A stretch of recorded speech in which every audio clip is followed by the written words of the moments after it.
My name's Eric Watson. I came to Bahrain in 2014 from Australia, West Coast. I became a professional triathlete at the start of 2014 as well.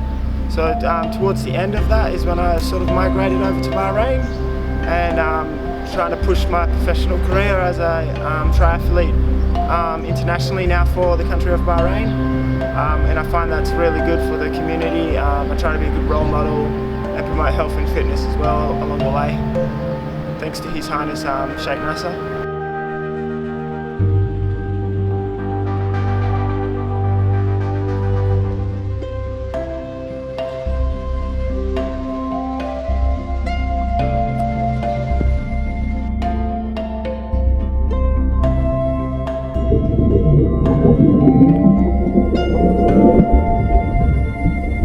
So a typical day for me, I'd probably wake up around 5 o'clock normally. I have a coffee, a banana, normally prepare my protein shakes or some snacks between sessions for the morning. Normally I either head to the pool then and start swimming at 6:30 with the national triathlon squad and do a bit of a couple of sets beforehand or after to get the Ks up. And then I have my protein shake or drink, banana again, hit the gym. There I do for some running, some treadmill, intervals, core, conditioning, squats, weight training, and then I go home, recover, stretch, rest. Then the next session's normally either another run or it's another bike in the evening, and that's normally starting around 3 o'clock, and that normally finishes around 6 o'clock. So it depends on the day. On the weekends we'll have long rides on Friday or Saturday, and then long runs, maybe a couple of open water swims if the water's good.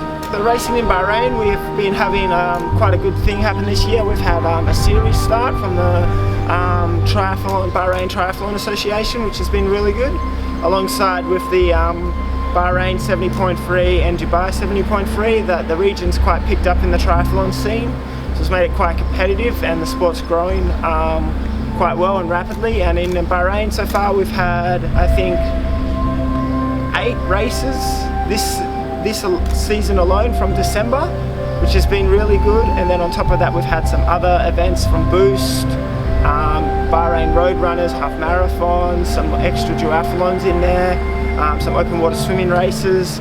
So it's really picking up and it's slowly building, and the community's getting really involved. And I love racing the series at the moment, and it's great little warm-up races for those bigger international races as well for me.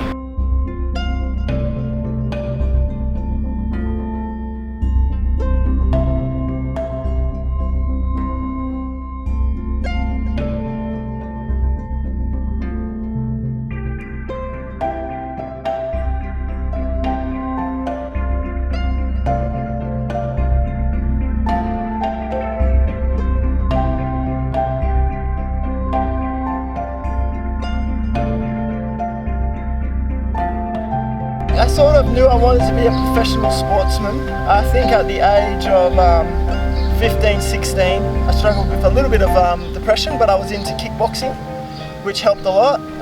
And then that led me to a knee injury, which got me involved in full-time swimming. And I guess my focus was always to be something professionally related in sport. So even though I was a baker for 5 years from the age of 18, I wanted to push forward to become a professional athlete. And I found out in 2010 that I was still pretty good at running and really good at swimming still. So I was like, okay, I'll do my first Ironman at Busselton in 2010. And I saw there was professionals in the sport. I was like, that's the career, that's the path I want to follow.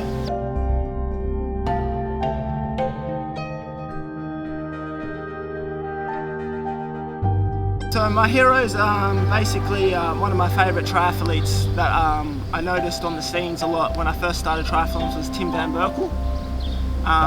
He won his first Ironman at the age of 24, an Australian dude. He's a good mate of mine now. And then a lot of athletes I admire would be Alistair Brownlee. I guess he's pretty humble, and he's gone so far in the sport that it's unimaginable, and he's still going so well. So he's a sort of an idol, a hero. to strive forward to.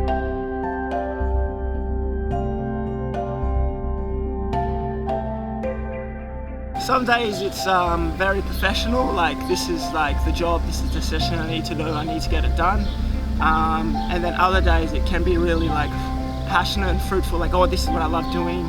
I got to remember that and tell myself that, because some days like you just get yourself into a locker or you have a bad race and you're like, why am I doing this? But then you realise, well, I started this because I loved it and it was my passion. I love physical training and keeping fit and to inspire others. So I guess like at the same time, some days is more rewarding than others, and I'm always happy to offer advice on what I've done or tried out and come from to where I am now.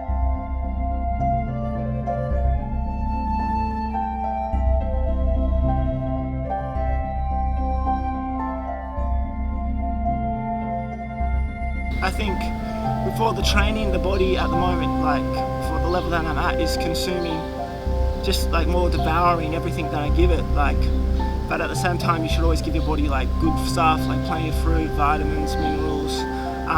Cut back on the deep fried foods, stuff that increases your cholesterol.